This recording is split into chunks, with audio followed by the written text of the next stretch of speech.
The rain hammered down like the wrath of forgotten gods, turning the quiet suburban street into a river of despair, where every puddle seemed to swallow the last remnants of hope. In the dim glow of a flickering porch light, Mark Thompson, a weary single dad whose world had crumbled under the weight of loss and endless bills, heard the faint, insistent knocking at his door, knocks that sounded like tiny fists pleading for mercy amid the storm's roar. He hesitated, his heart pounding as thunder cracked overhead, but something in those desperate raps pulled him forward, compelling him to twist the knob and swing open the door to reveal two identical twin girls, no older than 8, drenched to the bone, their wide eyes reflecting the lightning that split the sky, standing there as if they had been cast out from some fairy tale gone horribly wrong. If you believe in the power of kindness and the beauty of second chances, hit that like button right now, drop a comment sharing your own story of compassion, share this video with someone who needs a reminder that goodness still exists, and don't forget to subscribe to Kindness Speaks for more heart-touching tales that celebrate the human spirit. Mark's life had been a relentless grind ever since his wife, Emily, passed away 3 years ago in a car accident that left him alone to raise their 5-year-old son, Liam. The days blurred into nights of overtime at the auto repair shop, where grease-stained hands fixed engines that roared back to life while his own spirit sputtered on fumes. Bills piled up like autumn leaves, mortgage payments, medical expenses from Liam's asthma treatments, and the gnawing guilt that he couldn't provide the childhood his boy deserved. Mark's home, a modest 2-bedroom bungalow on the edge of town, bore the scars of neglect, peeling paint on the walls, a leaky roof that dripped during storms like this one, and a kitchen table that held more memories of laughter than recent meals. He had learned to stretch every dollar, skipping his own lunches to ensure Liam had fresh fruit, and lying awake at night wondering if he'd ever escape the cycle of survival. Yet, in the midst of his struggles, Mark clung to a quiet resolve, a flicker of the man Emily had loved, the one who believed that helping others was the only way to mend a broken heart. As the door creaked open, the twins tumbled inside, their soaked dresses clinging like second skins, water pooling at their feet on the worn linoleum floor. Mark's instincts kicked in immediately. He scooped them up, one under each arm, their shivering bodies light as feathers against his broad frame, and carried him to the living room where a small fire crackled in the hearth, a rare luxury he had lit for Liam's sake that evening. The girls, with their matching blonde curls matted against pale faces and eyes the color of stormy seas, looked up at him with a mixture of fear and gratitude, their small hands clutching each other as if they were the only anchors in a turbulent world. Mark wrapped them in blankets from the couch, the ones Emily had knitted during her pregnancy, soft and warm with faded patterns of stars and moons, and he knelt before them, his voice gentle as he assured them they were safe now, that no storm could touch them here. Liam, peeking from his bedroom door with wide-eyed curiosity, watched as his father moved with a purpose he hadn't seen in months, fetching dry clothes from the laundry basket, oversized t-shirts that swallowed the girls whole, and heating soup on the stove, the aroma of chicken noodle filling the air like a promise of normalcy. The night unfolded in layers of quiet revelation, as the twins, whom Mark learned were named Ava and Ella, began to share fragments of their story in hushed tones that he pieced together like a puzzle missing half its pieces. They spoke of a mother who was always away, lost in a world of glittering lights and endless meetings, leaving them in the care of nannies who came and went like shadows.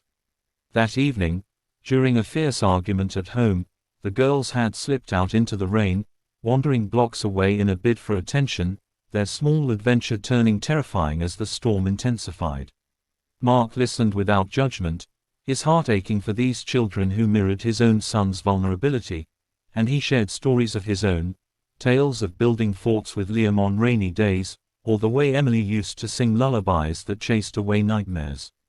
As the hours ticked by, the house transformed from a place of solitude to one of unexpected warmth. Liam emerged shyly, offering his favorite stuffed bear to the twins, and together they huddled by the fire, the crackling logs casting dancing shadows on the walls, weaving a temporary family from strangers brought together by fate's cruel hand. But beneath the surface calm, Mark's mind raced with worries that gnawed at his resolve. Who were these girls really? Why hadn't anyone come looking for them yet? He glanced at the clock, noting the late hour, and considered calling the police, but the twins begged him not to, their pleas wrapped in fears of being separated or punished, and something in their eyes, a raw, unspoken desperation, stayed his hand. Instead, he prepared the guest room, a space that had sat empty since Emily's passing, dusting off the twin beds and tucking the girls in with extra pillows, their exhausted forms sinking into the mattresses as sleep claimed them almost instantly. Mark sat in the hallway chair, watching over them like a sentinel, his thoughts drifting to his own challenges, the eviction notice tucked in his drawer, the doctor's warning about Liam's worsening condition without better medication, and the isolation that had become his constant companion. How could he, a man barely holding his life together, be the harbor for these lost souls?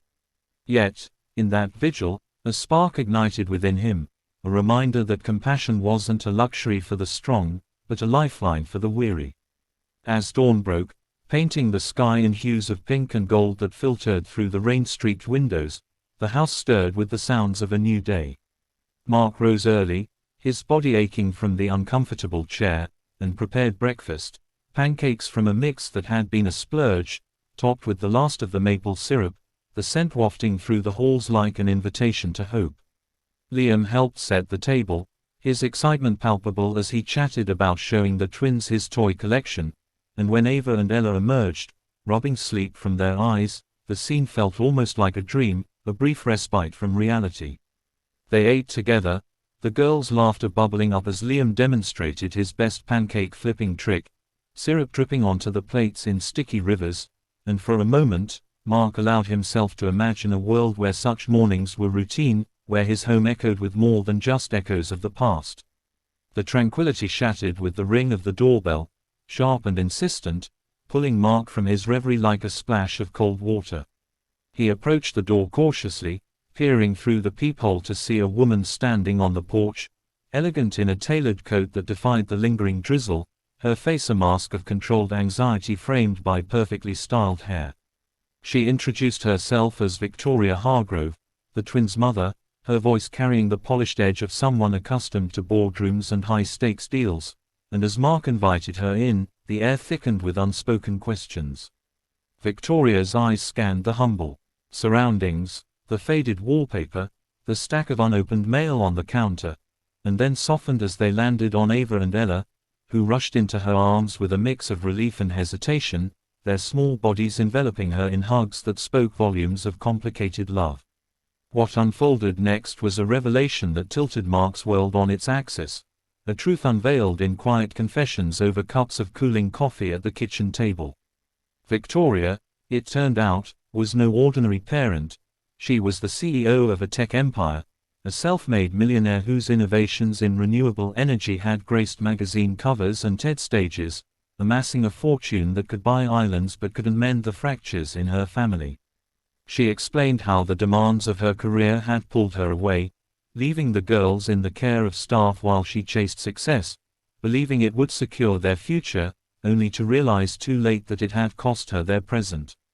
The previous night, in a heated confrontation with her ex-husband over custody, the twins had fled, and Victoria had searched frantically through the storm, her high heels sinking into muddied streets, her empire's resources mobilized in vain until a neighbor's tip led her here. As she spoke, tears welled in her eyes, a vulnerability cracking through her poised facade, and Mark saw not a tycoon, but a mother haunted by regrets, much like his own battles with grief and inadequacy. The conversation deepened as Victoria inquired about Mark's life, her keen gaze noticing the inhaler on the counter for Liam, the patched-up toys scattered about, and she listened intently as he shared his struggles, the accident that took Emily, the endless shifts at the shop, the fear that he was failing his son. There was no pity in her response, only empathy, and she revealed a secret of her own. Years ago, she had been in a similar place, a single mother scraping by before her breakthrough, and it was an act of kindness from a stranger, a mechanic who fixed her car for free during a breakdown, that had given her the push to pursue her dreams. In Mark's gesture of sheltering her daughters, she saw an echo of that pivotal moment, a cycle of compassion coming full circle. As the morning wore on, the twins played with Liam in the backyard, the giggles carried on the fresh breeze, while Victoria and Mark forged an unlikely connection, two souls bridged by the innocence of children and the weight of hidden pains. Suspense built in subtle waves as Mark grappled with the implications of this encounter, his mind swirling with doubts and what-ifs. What if Victoria viewed him as just a good Samaritan, a footnote in her busy life? What if this was merely a fleeting intersection, leaving him to return to his solitary battles? Yet, as they talked, Victoria's demeanor shifted from gratitude to resolve. She offered not charity, but partnership, proposing to fund Liam's medical treatments anonymously through her foundation, insisting it was repayment for the night that had reunited her with what mattered most. Mark hesitated, pride warring with necessity, but seeing Liam's joyful face as he chased the twins around the swing set, he accepted, feeling a burden lift for the first time in years. The revelation of her wealth wasn't a fairy tale windfall, but a catalyst for change, prompting Mark to confront his own isolation, to reach out to old friends and community support he had long ignored.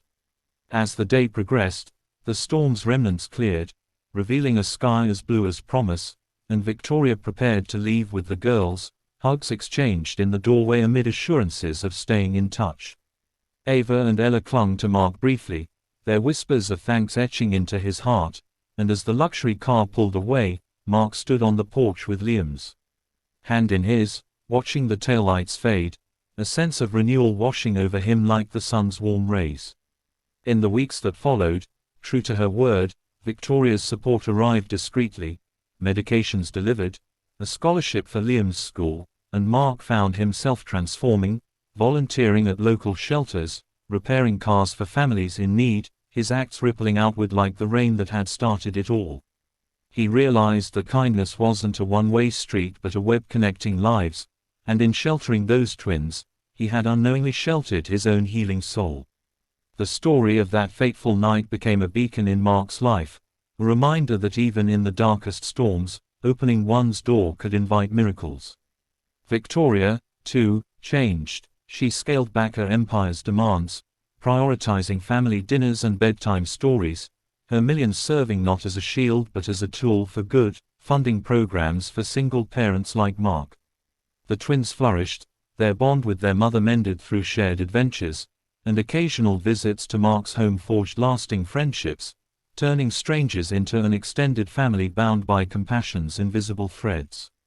If this tale of unexpected kindness and profound connections has touched your heart, stirred emotions you didn't know were there, or reminded you of the transformative power of a single act, please like this video, comment below with your thoughts, share it far and wide, and subscribe to Kindness Speaks for more stories that inspire us to be better. And before we end, if you felt the warmth of this narrative deep in your soul, drop a comment with the line, "Kindness changes everything," to let us know it resonated with you.